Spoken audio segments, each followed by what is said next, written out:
Welcome back. Hey, you guys get me standing this time. I'm not sitting, so I'm getting a little more movement today. Oh. Yeah, let's get some dance moves, David, since you're standing. Go David. Hey, I hope you had an amazing conversation. And we're going to dive a little deeper. I always love to say, in light of your past experience, in light of the amazing wisdom that you perhaps receive from different people, I want to talk to you about, a little bit deeper into this issue of planning.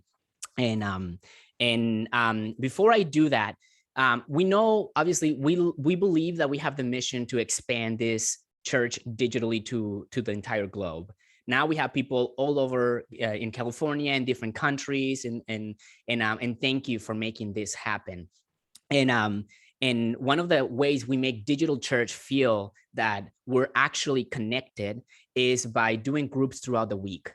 So if you enjoy exploring your faith and asking questions, we're going to launch brand new groups just for questions and response.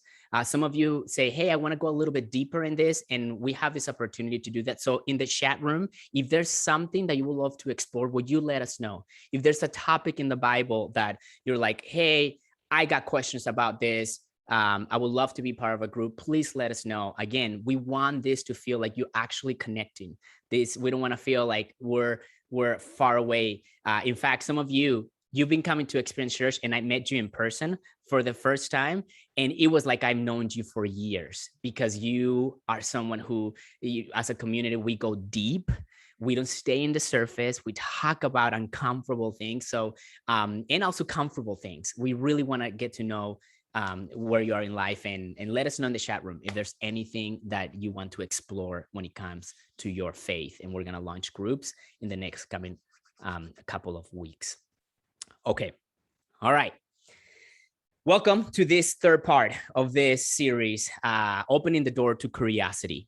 We're exploring God, we're exploring spirituality. And one of the things why I decided to create this series is because I think all of us in life, we've been given genetic answers to important questions, or maybe we've been misinformed to important questions we had in life.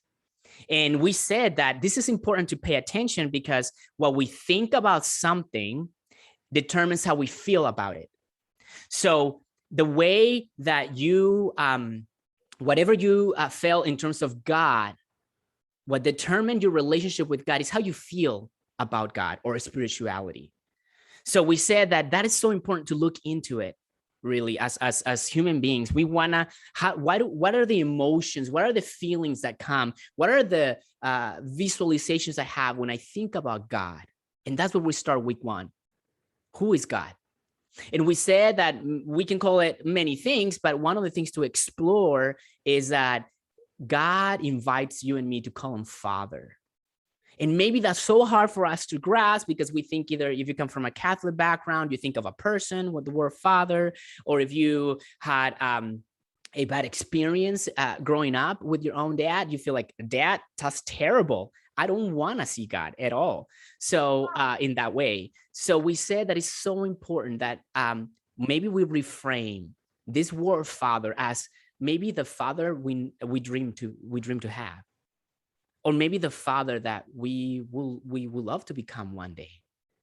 This is just a beginning, to begin addressing God as our Father. And then week 2, we talk about, is it worth it? Is it worth it to explore God? Is it worth it to take a risk and jump into the deep end of faith? And we say that it's like something we hold, that life is something we hold on so many times with such a grasp in our hands that it's hard to let go. Our worldview, our experience with spirituality. And we said that that takes a big risk to open our hands and be willing to dive in and trust this God. So that we explore that for an entire sermon. So today, I want to talk to you about if we begin addressing God as a father, and if we think that is worth it to explore God in a deeper way, then would that change your plans in your life? Will that change your future? Like, if I trust God, does that mean that my desires are not now gonna be important? Like, do I have to do something that radically have to leave the path that I'm in to do something else? Does God has a plan for my life? Because I think at some level we ask this question in our life. I know I've asked that question throughout my my high school, my college years. Like, does God really has a plan for me? I think there's something in all of us that we want an answer to this question. Because when we begin asking this question, we have to be aware that we may push this idea. And let me tell you 4 reasons why we push this idea. Number one, we push this idea because maybe we don't know the plan. Maybe we say, I don't know. I really don't know. You maybe a type A personality, you have a type A personality, and you think, I have a plan for my life, but when I don't know if it's left and right, I start doubting if there's even a plan from God. David, I want to have a plan. I am looking, but every time I focus on my plan, it seems that my plan gets, interrupted. So this is one way why we push back on this idea. Another way, some others in this community, maybe we just don't believe that there's actually a plan. Maybe we say, David, have you seen what's going on around the world? This God that you talked about is pretty disconnected. I don't really believe I'm skeptical about there being a God because of everything that I see in the world. And it's good to ask that question and to acknowledge that. Another reason why we push back on this idea of God having a plan is because some of us may feel that we missed the plan.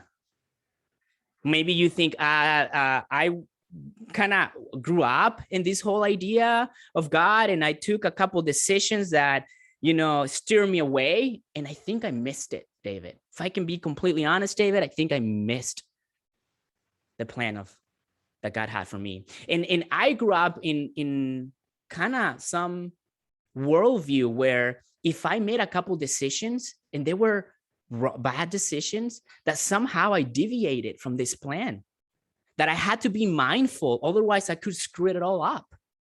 And maybe you even think about relationally, you feel like you missed the turn when it comes to relationships because you messed something up.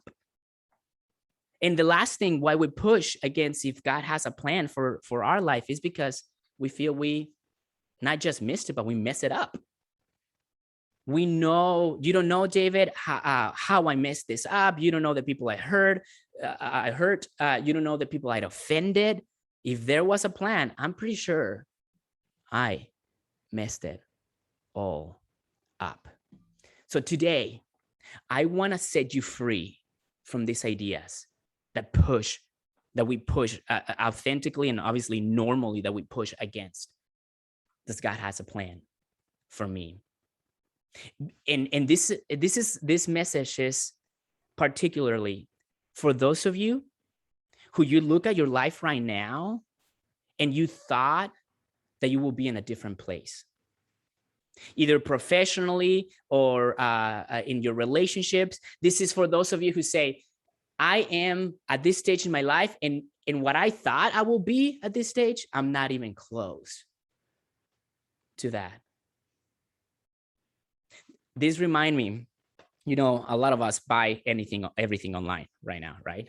This remind me, there's a hashtag. I don't know if you're familiar with this hashtag. That is what I got versus what I asked for.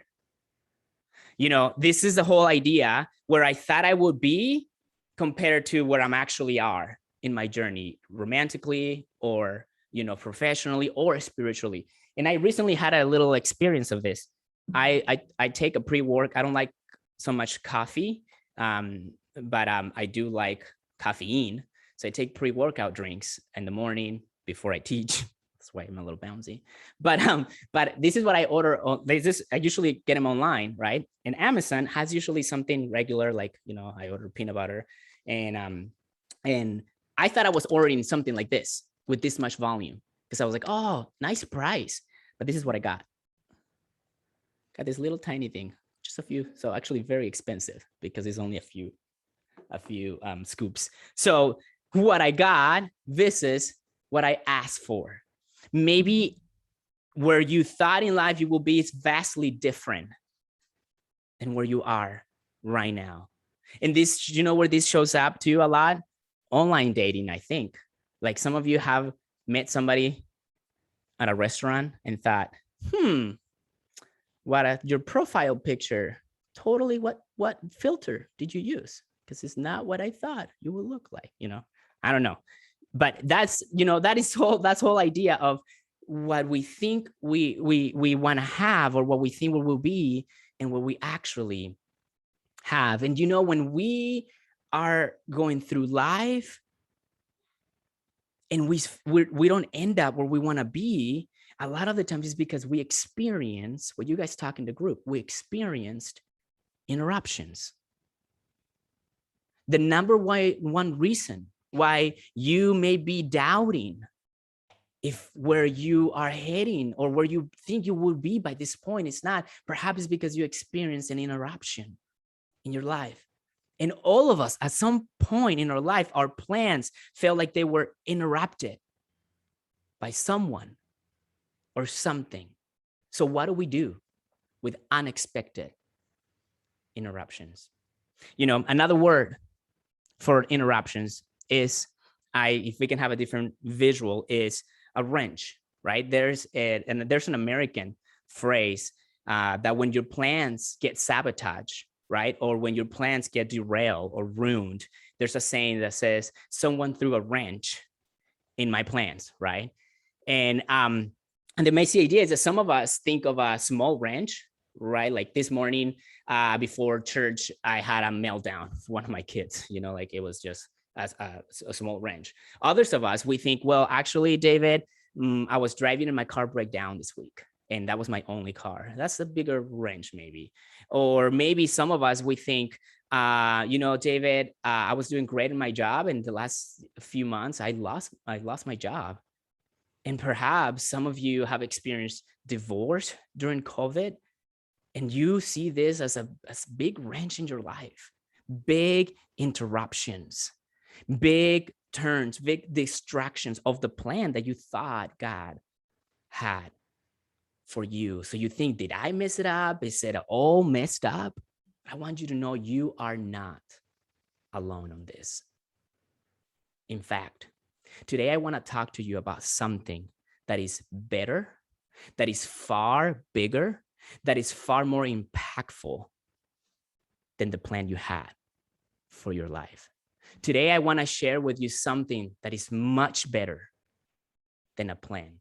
I want to introduce you to a concept that the Apostle Paul teaches us, that whenever we see interruptions, if we can shift ourselves into this idea, I think you're going to see the world and see everything that happens around you with a brighter future. I want to talk to you first about a guy named Paul in the Bible. And this guy right here, he knew what interruptions look like because he was thrown into prison. He was flogged. He was whipped 39 times, not once, not twice, 39 times. He was beaten with rods about 3 times. He was almost stoned, and he wasn't talking about marijuana. FYI. And he was shipwrecked about three times. I mean, if you're in a boat and your butt just say butt. If your boat goes shipwreck, that's a bad idea. You're bad luck. But 3 times, 3 times he was shipwrecked. And all of these things, I think you and I can see them like, yes, these are big interruptions in our lives. And then we ask a great question, right? You've asked this question, why would a good God allow bad things to happen? Paul is the epitome, because then we can take that question a little farther. Why is somebody that is so much in love trying to pursue and trying to pursue God's plan in his life? Why does he have such a bad luck? Or why in the world would God plan all those things in Paul's life on someone who is loving and pursuing God like that. In fact, some of you may say, this is why I'm not a Christian. Like, I mean, if that's what to expect, I'm out. And it's good to think about those things. It's a reality check. So let me tell you how Paul endured these things. Paul in Romans 8, I'm going to read you a few verses, but they're packed with a lot in them. The first sentence I want to read you is this. Paul says, and we know that in all things, God works. And I don't want, like, just pause right there. Don't even read the rest of the verse. And we know that in all things, God's work. God is at work in all things. In other words, what Paul is saying, you know what he's saying to you and me? Paul says, I invite you to see God as the source of your life. I have a source that can work in all things. See, what works in all things is not my paycheck. What works in all things is not what I do.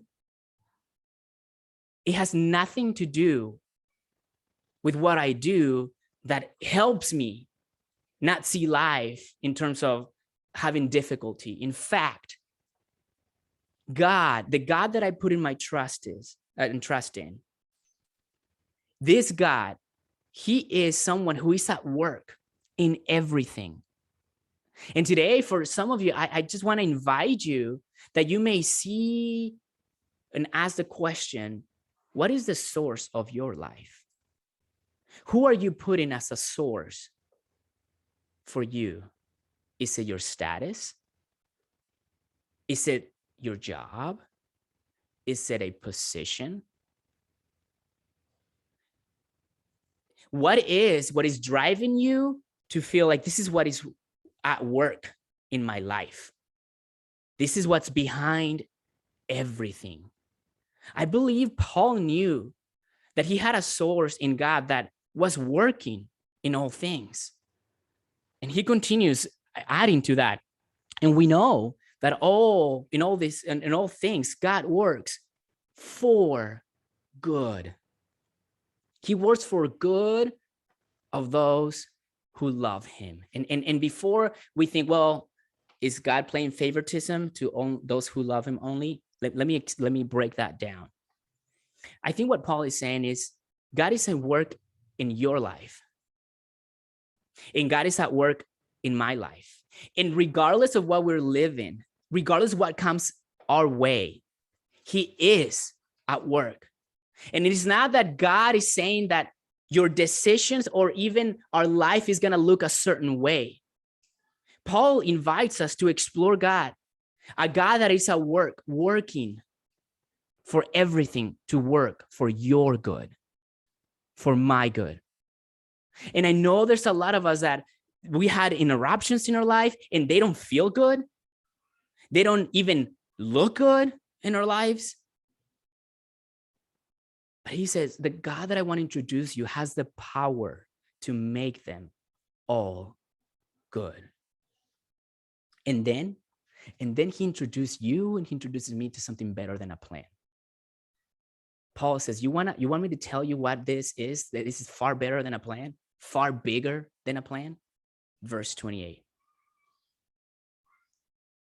Who have been called, all of those, like I work together for good, for those who have been called according to, and this is key word, purpose. Paul could go to any extent to trying to explain to us that a purpose is way better than a plan. That it doesn't matter what your plan is, because Paul believed in something greater, in a purpose. That at the end of our life, if we think about, do we want to have lives with a plan or life on purpose? That whenever we think about our plans can change. Our plans can be sabotaged. Our plans can be interrupted, but purpose lasts forever. And the reason why Paul is able to endure all of this is not because he created a plan or because he had a better plan after the interruption, but because he found purpose. In all this, in terms of purpose, I believe God has something far better than a plan for your life. God has a purpose for your life. I mean, think about it. Think about it. If you're single, do you want to have a plan for your friendships, or you want to have friendships with purpose? Do you want to have a relationship, a planned relationship, or do you want to have a relationship with purpose? If you have a partner, do you want to have a marriage with a plan, or do you want to have a marriage with a purpose? You have kids. Do you want to have kids with a plan, or you want to have kids with purpose? Paul goes on and explained on verse 29, and all this is in the same context. For those God foreknew, he also predestined to conform to the image of his son. In other words, Paul knew that more than a purpose, whatever comes our way, it has the potential to transform our life or to shape our character more like Jesus. And that is not going to be a bigger paycheck. That's not going to be a better job. That's not going to be a different position. The purpose is consistent, and the purpose gives you the process for you to transform your life more like Jesus. In other words, Paul knew it didn't matter how big of a wrench was thrown into your plans, because he will say, I have something better than a plan. I find a purpose. And if you think that maybe that breakup in your relationship, or maybe that divorce that came during COVID, if you think those things derail God's plan, Paul will say, no, because I have something better than a plan. Have a purpose in your life. In other words, in the process of all this, I want you to give me your divorce. I want you to give me your singleness. I want you to give me your temptation. I want you to give me that death in your family, because I'm going to shape and model and mold your character in the image of my son. And he's not saying he did those things or he sent those things for you as a test. He's not saying all that. He's just saying that whatever comes to us has the opportunity to shape our character more like Jesus. In other words, an interruption for you and me in the hands of God is a tool to transform and conform to the life of Jesus. So my takeaway this week for all of us is this: when life interrupts the plan, look for God's purpose. When life interrupts the plan, look for God's purpose. I want to ask you a few questions. I want you to consider these questions as you go through this week, because I believe that this is not something I want to necessarily, this is just an invitation for you to consider. Actually, you going what's underneath all this is when God is going to meet you. So I hope with these questions, you can go there with groups, with our community, or just right now. But I want you to consider, for some of us here, we need to consider first if we can even see God as a good father. That's the question number one. Because we cannot talk about plan and purpose if we don't even have given God the opportunity to be a good father. For others of us, maybe you're stuck thinking that the life God has for you is not better than the life you can create for yourself. And again, we cannot talk about plans and purpose if you think that the life God has for you is not that good, that it's gonna look like Paul's. That's not at all what God is inviting you to. And for others of you, maybe the question is, allowing God right now, am I allowing God to use the interruptions in my life as a way to model or to shape, to mold, my character, like Jesus' character? I invite you to close your eyes.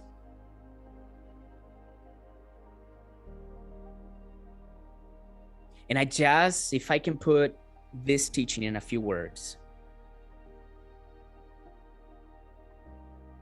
here's what I hope to take away today. Discerning God's purpose for you is in the relationship more than the destination. Discerning God's purposes in your life is about who you're becoming more than where you're going. And perhaps discerning God's purpose is less about what you do and more about how well you do whatever you do.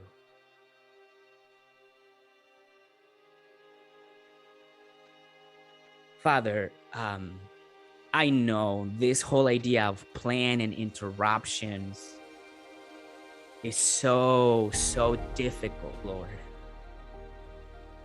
It's not easy to just talk about it, and it's not gonna change necessarily with one message, but will you do what you do best? And speak to us. Meet us in these questions when we go and dig underneath why we're afraid to trust you. Why do we so easy to react to interruptions? And why is it hard for many of us to know and to trust that you're shaping our character in the process? And it's in this, Lord, where we need you.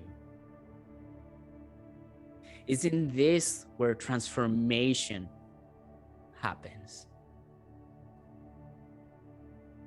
So Lord, I pray this week you tag into our hearts.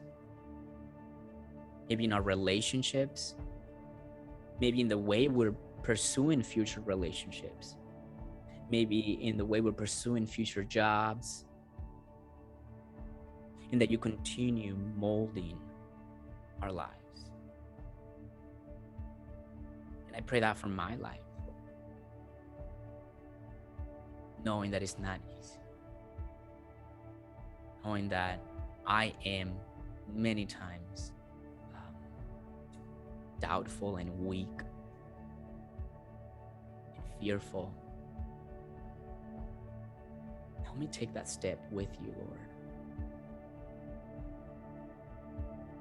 Help me rely on you in this capacity.